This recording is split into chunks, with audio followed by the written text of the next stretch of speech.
action.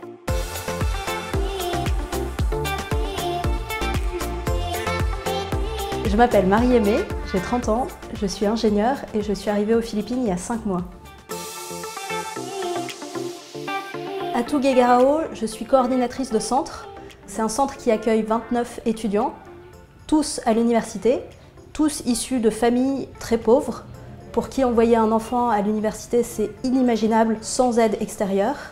Mon premier rôle, je dirais, c'est d'être une figure éducative, incarner un exemple qui les guide vers une vie équilibrée et responsable, veiller à la vie communautaire. Parfois, il faut rappeler les règles, mais aussi écouter les petits chagrins, redonner confiance quand on a reçu une mauvaise note et puis qu'on est en train de se dire qu'on va tout foirer.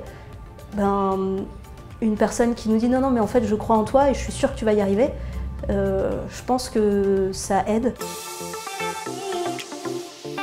J'ai voulu avoir une expérience qui me permet de toucher du doigt l'intensité de la vie.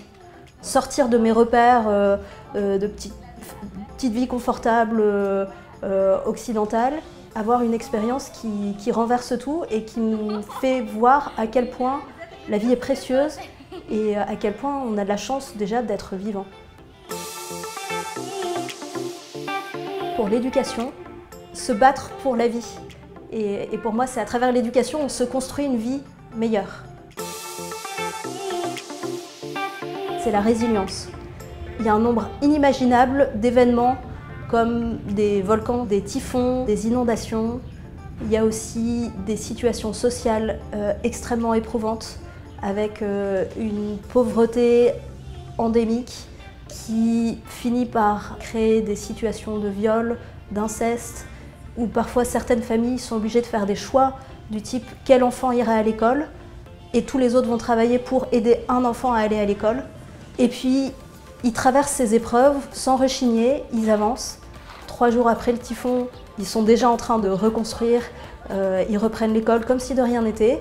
Ils ont une capacité à rebondir et à faire avec qui est absolument incroyable. Au milieu de tout ça, ça crée une énorme solidarité entre les filleuls. Et en fait, parfois, certains vont pas hésiter à donner quelque chose qui me paraît être nécessaire pour eux. En fait, ils vont le filer à quelqu'un d'autre. Parce que l'autre, il en a plus besoin. Et ça me marque énormément. Parfois, je me réveille le matin en me disant « Alors c'est bon, il a obtenu son diplôme » et après je me dis « Mais non, en fait, il a encore 3 ans à faire avant d'obtenir son diplôme. » Je pense vraiment qu'en fait, derrière obtenir un diplôme, pour eux et pour leur famille, c'est la clé d'un avenir meilleur. Dès le moment où ils obtiendront leur diplôme, il y a tel petit frère qui entre à l'université et il va falloir payer pour ses études. Tous les filleuls du centre sont dans cette dynamique de dire « Je fais mes études pour aider quelqu'un d'autre ». C'est incroyable, mais en fait c'est vrai. Et en fait c'est vraiment ce que je rêve pour eux. Qu'un jour ils obtiennent leur diplôme et qu'ils soient capables d'aider leurs petits frères et petites sœurs. Par exemple, les Philippins sont capables de faire 12 heures de route pour aller passer 6 heures auprès d'une tante malade et refaire 12 heures de route. Et en fait, je découvre à travers ça une autre manière d'être présente pour mes amis et ma famille.